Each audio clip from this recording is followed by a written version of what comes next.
Welcome to another In Wheel Time podcast.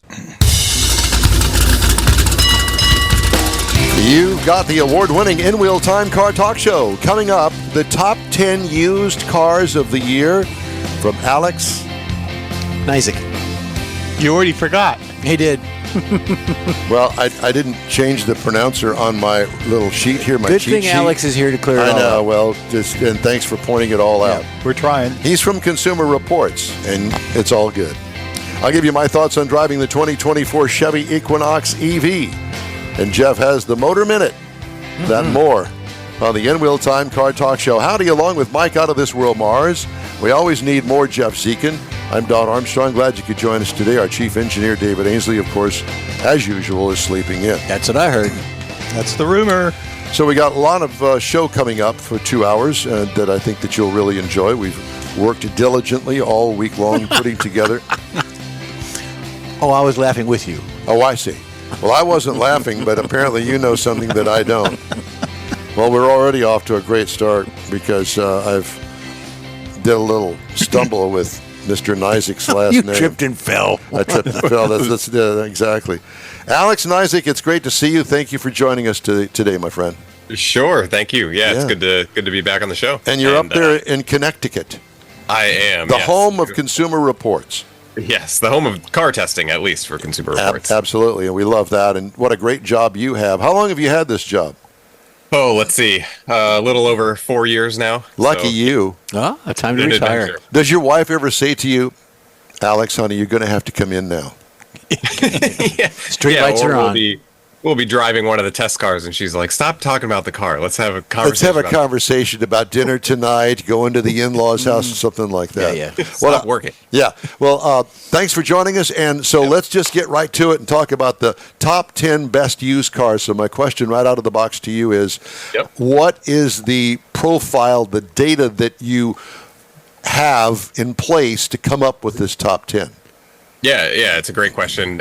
This is the first time we've ever done this, so we're kind of historically known for doing this with new cars, right? New car top 10 picks list every year, and it's interesting because we saw that doing our own research that there was about 40% of Americans that were looking to buy a car in the next year were considering used cars only, so they weren't even looking at new cars, which is pretty staggering. So it was really an opportunity and the right time, we thought, to really expand what we do to used cars as well. And so when it comes to this list, really, it's three big things. These cars have to have performed well in our road tests when they were new. Maybe not the best performing car, but they had to perform, above a certain bar.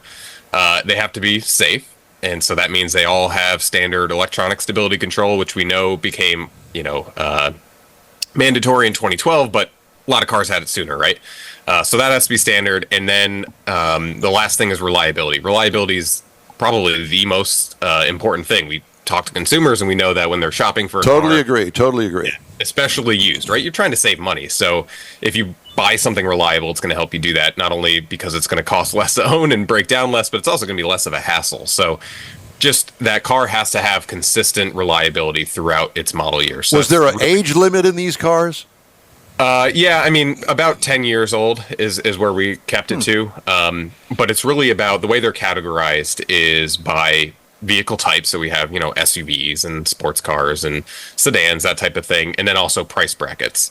So when we look at the average price of a used car, it's still $30,000 is what people are paying on average, which is still a lot of money. Wow. Yeah, pretty crazy. I mean, that's on average, right? You're considering a lot of cars with that number, but we wanted to show that you can get a safe, reliable used car even lower. So our first, category, and the one that kind of surprised me the most, honestly, is our under $10,000 category. And we have the 2017 Chevrolet Cruze in there. Not necessarily a top pick when it was new, but now that car's depreciated pretty nicely. It's still reliable over time, according to our data that we get back from our members. And, it's a pretty new car, right? 2017, relatively speaking. That's a lot of car for under $10,000. So that's kind of the methodology of the list. You're not going to find one on the drag strip, but I get where you're coming from. Right, and the question I have is how many of those that you've categorized that they make anymore, and are parts still available? I'm sure there are, but do they make them at all? Yeah, I mean that's one of the older vehicles on the list, and Yeah, and we really had to do our due diligence to make sure that you could actually find these vehicles too, Right. right? Because the way the pricing is done is it's the median price of the car. So yes, you'll find some 2017 or 2018 Cruzes that are above that price, below that price. But we needed to make sure that there are actually some listings out there that you can go find and buy at this price. And So those folks that don't know, this is a mid or a small four-door sedan. Right. correct. Yes. Yeah, okay. Yes, it is. Yep. Yep. Go ahead. When you look at these things and you're considering the price, do you look at the mileage on them, or you just take these are the vehicles we're looking at and this is the mileage, just is what it is? Yeah, I mean, mileage is important. I mean, we don't necessarily have a threshold that, okay, you have to be able to find a car that's under 50,000 miles, for example, to make it on the list. Now, yes, this Cruze example, right, being under $10,000 and being a 2017 is probably going to have higher miles. I know when I did my own search in preparation for all this, I was finding some, 75,000 miles, some over 100 for sure. So that, I think that really speaks to the fact that you really have to look at the ownership history of the car. You have to check that Carfax, make sure that see if it was a rental, see if it was maintained properly, all that type of stuff, right? Because buying a used car is just a different experience than buying a new car. If I'm looking at two new Camrys on the lot, I can be pretty confident that they're going to be similar. But if you're looking at used, you really have to take it a step further and test drive it, inspect it, that sort of thing. So what's the next money threshold here after $10,000? 20? Yeah, 20 is one, and I think we do have a $15,000 category as well. So that's the Hyundai Elantra, 2019. So getting a little bit newer. Again, a small four-door hatchback, or not hatchback, sedan, right? So very similar, just a little bit newer. And I think it's important to say we always recommend at CR to buy the most safety that you can afford. And what that really means is buy the newest model year car that fits within your budget. So that's really what a lot of the cars on this list do, is they've depreciated more than their direct competitors while still having that reliability, right? So if you wanted to go buy, in this case, a 2019 Corolla, right, the direct competitor from Toyota, it's going to be more. Or if you wanted to stick to that $15,000 threshold, it's gonna be an older car. So this list kind of helps you get the newest car that fits within these price brackets. Next up. Yep. Next up. Next up. Here, let's go to I think this one's interesting. Hybrid, under $20,000. Really? Yeah, Toyota Corolla hybrid, and it's 2021. So I think this is one of the cars that we end up recommending the most. I was just going to say, because that sounds really enticing, a car that's relatively new that you might even find, I'm just guessing here, you might even find on a dealer lot as a certified used. Yeah, exactly. And I do like this one too, because those other cars that I just mentioned, I mean, the Cruze is discontinued at this point, and the Elantra, that's a generation behind. Yep. This is the current generation Corolla, and exactly to your point, you could probably find one of these cars CPO, certified pre-owned, and that's, CPO in general is a pretty awesome option. If you'll pay a little bit more. We see about 2 to 3% more. That's all? See, I thought it would be more than that, but... Yeah, on average, right? Okay. Compared to that non-CPO version. But we see through our own, research and data from our members that they're more satisfied if they buy CPO and they have less problems. So you're kind of buying convenience, right, and peace of mind, because that car's absolutely. Yeah, more peace of mind than warranty. anything. Yeah. Yeah, so I know that there's a lot of misconception out there that CPO can be, a gimmick or whatever, but it, at least on average, tends to work out for people and they tend to be happy with it. Yes. So that's a great option. I think, the CX-9 is our 3-row SUV under $20,000 category. Is that the Mazda? Mazda, yeah. Kind of an under-the-radar choice, I think, because... I agree. Yeah, it is discontinued. It's been replaced by the CX-90 at this point. Right. But it's a good car, and everybody's thinking about Toyota Highlanders and Honda Pilots and these other 3-row competitor SUVs, right? But this one, so the model year we have on this is 2020. So again, it's a pretty new car. Do recalls come into the play on those decisions? Like, let's take the Corolla, for example. There might be a theory, well, there's been 10 recalls on it. Are they all taken care of? What were they? Takata bags and things of that nature. Right. Is all that considered in there? Or No, is that part of it? It's not because, we try to separate recalls from reliability just because, a recall can be performed generally for free, right? That's how they work. You go and get them fixed for free.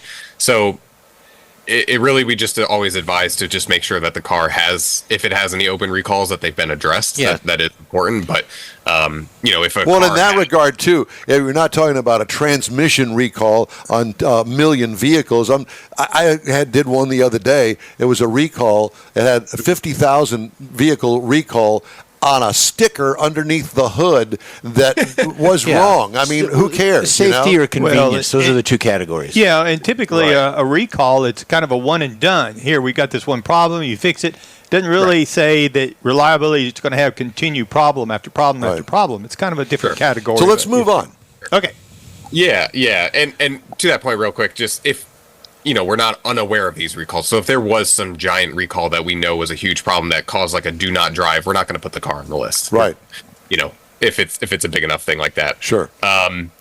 Luxury SUV under $20,000, Buick Envision 2020. I think there you in a go. similar Under 20?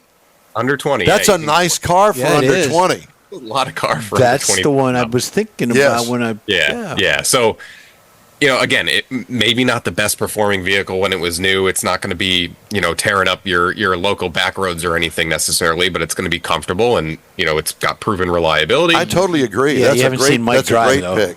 Yeah, we haven't seen and- Mike drive. And if you're interested, and if you want to stick to a domestic brand, that helps you do that. Yeah. So, again, an under the radar choice that I think is a pretty Perfect. nice one. I like it. This one, I personally like this one as our prior conversation. Pickup truck under $20,000, Toyota Tacoma 2015. Yeah. Are you serious? Yeah. Down Okay, here so- in Texas, I don't know if, even if the Tacoma has got 4 million miles on it, I don't know as if you could get it for under 20. It's going to be. Not It's going to maybe anything take new. you a little bit more work to find the under $20,000 Yes, version. right. But they are out there. I did make sure. Gotcha. Okay. That's next. Yeah. So I mean, with this car, just your mileage threshold is a little higher. Assuming that check the frame. We know that these trucks tend to have, maybe not in Texas, but if you're in the Northeast like I am, Rust issues. the frame is solid, and that speaks to getting the Correct. car inspected. Yes. But pretty solid truck. Can't go wrong. The answer is always Miata. So sports car under $20,000. The 2019 MX-5. So goes kind of without saying. Yes. On that one. And I like this too because the Miata got a pretty big performance upgrade in 2018. So you can still get all those upgrades, the 2019 version for under $20,000. So, and it's a stick shift. So. Yeah, well, That makes it nice. if I've got a daughter that's going off to college, that may Yeah. be a pick. You know what I'm saying? Because, Right. Hey, it's dependable, it's reliable, it's a cute car for a girl especially. And you can't pile 20 kids in there to have a big party going down the that's the road. thing. There right is there. that. Yeah, You exactly. can't fit too many people in it. Right. Yeah, what I don't hear any Kias or any Hyundais in this. Do you have Yeah. any of those? We did have the Hyundai Elantra under $15,000 Okay. category, Yeah, that yeah, 2019 Elantra, and then our small SUV under 20,000, 2021 Kia Sportage Okay. is on there as well. So that's a compact SUV, the prior generation, pretty good car. Generation spans from 2017 to 2022. So again, you're kind of getting a car that's towards the end of that generation, so reliability is up there, and yeah, pretty solid car. I think, and that topic of generations, I think, is important too when you're shopping for a used car. So generations being, let's say a car gets redesigned in 2015, it's all new, and it lasts for, 6, 7, 8 years Yep. before the new one comes out. Because we're talking about individual model years here, right? 2021 Kia Sportage in this case, but maybe you go and you start looking and you find a better deal on a 2020 or a 2022, some adjacent model year. So it's important to just understand which generation of car you're shopping within, and then if you go to our site, cr.org, you'll be able to see all of the reliability information for all the model years. So you'll be able to, kind of be confident that, okay, I didn't find the exact model year you're talking about, but I can be confident this one's going to be good too. So what is the number one on your used car list, regardless of price? Oh gosh, I mean, we didn't necessarily rank them as far as, sequentially in order. If I had to choose one, Yeah. I mean, just like Now, you've been married a while. Do you have children? I do not. No. You do not. Okay, so I guess it would depend on whether you have children or not. But I would say, okay, if you've a young family and you got a kid or two, you definitely want, I think, a two-row SUV that gets decent gas mileage and is reliable. Yeah, well, and that's exactly what I was just about to say, because the one I haven't mentioned yet is the Toyota RAV4 Hybrid, under $20,000. Totally agree. 2018. Yeah. I mean, bread and butter Toyota hybrid system, super see a lot of them. efficient, and it's going to be reliable. So it's 6 years old, and it was a 6-year-old vehicle. I would say you could probably find one, a good, decent one that's not been wrecked or mutilated, under 50,000 miles. Yes, I mean, I don't have the mileages right in front of me, but yeah, that seems reasonable. You're going to be able to, get a car, especially going with something like Toyota. That car's got a lot of life in front of it, so Yes. I wouldn't necessarily be scared of 50,000 miles the same way I would be with, something from another brand. I agree. Gotcha. I agree. Well, so all this information available on cr.com? I'm sorry, org, isn't it? Yeah, cr.org/used cars. And that /used cars is super important. That's where you're going to find all the information on these cars. And we also did, for the first time, ranked all the brands by their used car reliability. So we looked at, Wow. Cars 5 to 10 years old, and we brought all our reliability information together, and you can see which brands are most reliable and which ones So aren't. that college education is paying off. You could say that. Alex, it's great to talk to you. Thank you so much. We thoroughly enjoyed You it. betcha. Great information, cr.org/used cars. You take care of yourself and enjoy the nice weather up there in Connecticut. Thank you. All right, Thank you guys you. too. Thank you so Thanks. much. You bet. That was fun. Yeah, hey, yeah, you yeah. can catch the In-Wheel Time Car Talk Show 24/7 through the iHeartRadio app. Just look for In-Wheel Time Car Talk. We also video stream our live 2-hour weekly show on Facebook, YouTube, and InWheelTime.com. And podcasts are available from your favorite podcast provider. The In-Wheel Time Car Talk Show will continue right after this quick break. The original group of Lupe Tortilla restaurants will have you telling your family and friends just what the original recipe means when it comes to the best fajitas in Southeast Texas. Founder Stan Holt invites you to visit the first Lupe Tortilla near I-10 and Highway 6. Here is the original house that inspired the design of all the rest and the original charm that helped make Lupe Tortilla the go-to destination for Houston Tex-Mex. Nothing can compete with the original lime pepper marinade that everyone will agree makes Lupe Tortilla award-winning beef fajitas the best anywhere. Lupe Tortilla Katie's another location that gives you the same quality and service Houstonians have come to expect at Lupe's. It's located on 99 the Grand Parkway at Kingsland Boulevard in Katy. Find yourself in Aggieland? Head to the Lupe Tortilla in College Station. Located just around the corner from Kyle Field, it's a great place to enjoy those famous frozen margaritas before or after the game. Going to Louisiana? The Lupe Tortilla in Beaumont is on I-10, so you can't miss it. The original group of Lupe Tortilla restaurants has the best Tex-Mex anywhere, and you're invited anytime. Your car is a direct reflection of you, so don't be satisfied with color fade or a dingy, dull appearance. Get rid of those terrible automated car wash scratches. Gulf Coast Auto Shield is your Save the Paint company. John Gray and his team of detailing experts can help your cars finish without a full repaint. Searching for the real experts in window tint or windshield protection? Gulf Coast Auto Shield. Dash cams, radar detectors? Gulf Coast Auto Shield. Got a new car? Get that thing protected as soon as you take delivery. If you don't know which of the multitude of protection products to go with, John Gray will give you an honest opinion and won't sell you something you don't need or can't afford. John will help you understand the many options and pricing right on the spot.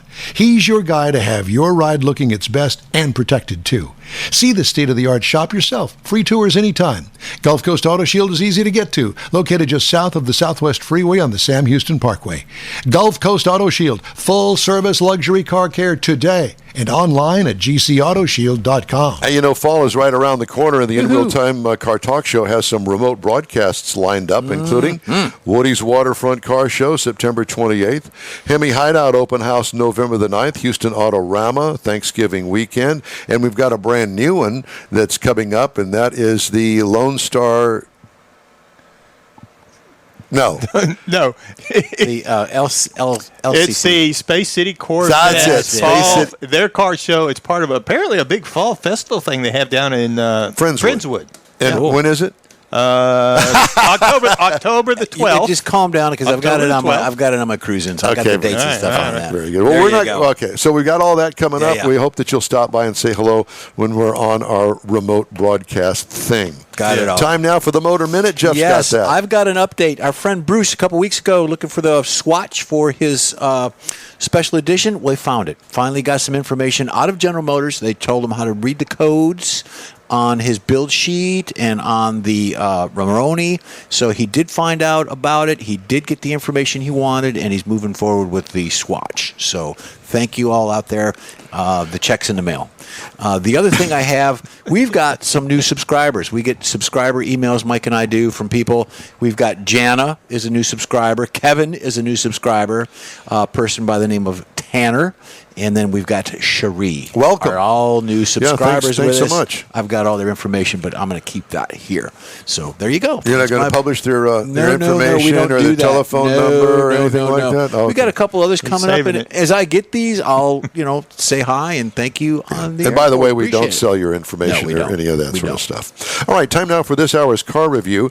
I got to drive the 2024 Chevrolet Equinox EV. Mm-hmm. Okay, this is a pure electric, and well, listen up. So it comes in all of these trim levels: 2LT, 2RS, 3LT, 3RS, and 2RS Launch Edition.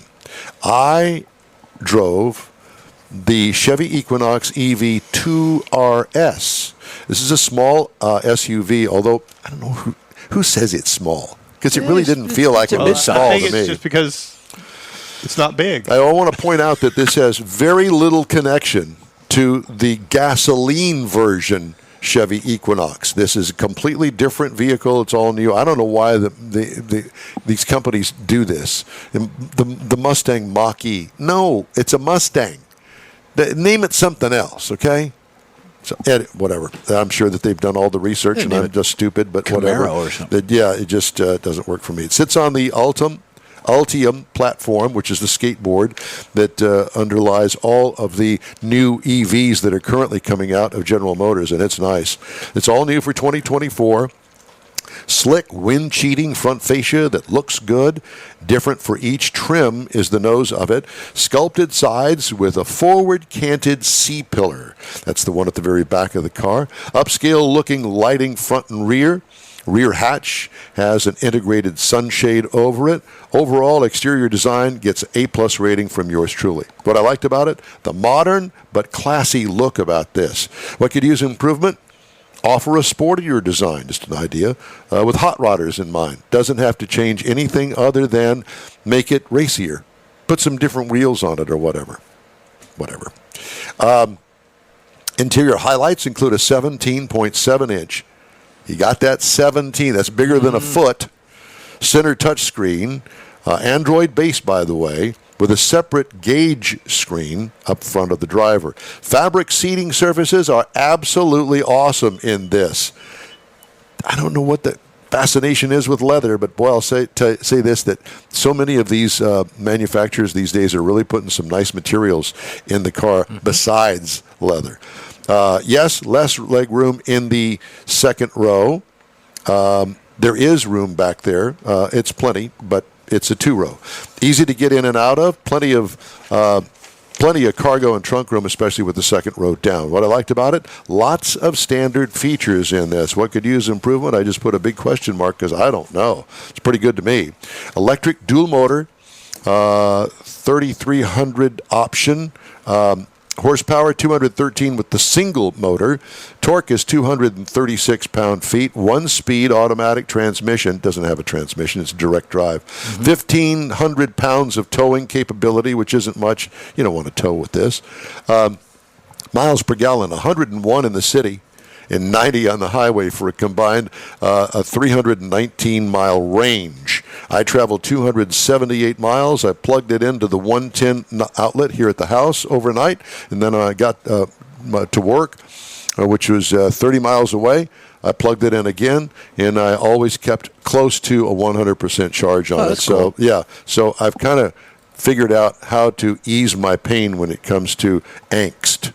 On these electric cars. There you go. Level 2 charger at home would be perfect for me here. Ride and handling. What I liked about it was absolutely everything. Smooth, comfortable ride, easily handled. What could use improvement? It still feels heavier than a gasoline-powered car. Now, it's only 500 pounds heavier than a gasoline version of this car, but still at 4,923 pounds, it's heavy, and it feels heavy. Oh. But it's a battery car, so it's going to be heavy. But it's not sluggish. It's not. No, oh God, no, not at all. Absolutely not. Base print trim price on this, $43,400. Price is tested $50,795. Comes with an 8-year, 100,000-mile warranty on the batteries. Wow. Base model price is $41,900. The Super Cruze option was on this particular car. That is a $2,700 option that I could do without. It's novel, but it doesn't apply around town at all. I don't know. I like to drive. I like to have my hands on the wheel, and I like to drive the car. So the Cruze option. If you're a salesman and you drive back and forth to Dallas all the time, more power to you. Get that, but it's even not in for that, me. if you're in traffic like we have, people cutting in and out. Well, I've driven with him, so it's good that he's got his hands on the wheel. Yeah, exactly. Competitors to the vehicle, the Hyundai Ioniq 5 for $41,800. Now remember, the base model price on this Equinox is $41,900 for the EV. The Hyundai Ioniq 5 is a direct competitor. It sells for $41,800 starting price. Mustang Mach-E starts at $39,995. The Kia EV6 is $42,600. So they're all right there within a $3,000 price range. Do your shopping. I think that you're really going to like this vehicle. Yeah. I did. The interior is just beautiful. And then a step up from that would be the Lyriq. I didn't even think that it was a Chevrolet. No, it's a good-looking car. It really is. And the interior, really, they've stepped it up, buddy. I had several people comment on how it looked, and even the postman was walking by while I was out there taking a few pictures of it. Hey, what's that? That's what he said. He said, man, that's a nice-looking car. Yeah. And he said, what is it? I told him, it's Chevrolet. That's a Chevrolet. Yeah, exactly. Well, yours was an RS, wasn't it? Yeah, it was an RS. So it's sportier. Just a tag. Yeah, trim level options, basically. Yeah. Like I said, it did have other options, but it was a good-looking car. Yeah, I liked it. Okay. That's the review of the 2024 Chevy Equinox EV. Hey, if you'd like to get in touch with us, shoot us an email. Our address here is info@inwheeltime.com. We are back right after this quick break. Pro-Am Auto Accessories has been serving Houston's auto enthusiasts since 1984, providing world-class products for sports cars, European sedans, and American muscle. Pro-Am is known as the place to go to find exclusive and hard-to-find parts and accessories. Pro-Am is one of the very first distributors in the USA for brands such as Recaro, Redline, Momo, Corbo, and Simpson. Located in the heart of Houston's premier retail and service corridor, the Galleria area, Pro-Am's walk-in storefront includes an 8,000-square-foot warehouse, showroom, and installation bays. Pro-Am not only sells parts and accessories, but also offers installation and service. Pro-Am is now reaching a worldwide audience through Pro-Am.com, taking its local reputation to the rest of the world. At Pro-Am Auto, you'll be dealing with a small group of professionals who truly want to help you with your automotive needs. If you don't see what you're looking for on the website, call and Pro-Am will lend you a hand. Pro-Am Auto, 6125 Richmond at Green Ridge in Houston's Galleria area. Call them at 713-781-7755. The award-winning In Wheel Time Car Talk Show brings you great guest interviews each week from manufacturers and suppliers to the aftermarket, racers, enthusiasts, and other friends just like you and me who love to talk about all things automotive. The In Wheel Time Car Talk Show takes it to the road, too, with remotes at Tailpipes and Tacos, Woody's Waterfront Car Show, and the Hemi Hideout. In Wheel Time's live video and audio stream can be found on the iHeartRadio app, YouTube, Facebook, and InWheelTime.com every Saturday, 10 a.m. to noon Central Time, or grab a podcast anytime from your favorite podcast provider. That's it for this podcast episode of the In Wheel Time Car Show. I'm Don Armstrong, inviting you to join us for our live show every Saturday morning on Facebook, YouTube, Twitch, and our InWheelTime.com website. Podcasts are available on Apple Podcasts, Spotify, Stitcher, iHeart Podcast, Podcast Addict, TuneIn, Pandora, and Amazon Music. Keep listening, and we'll see you soon.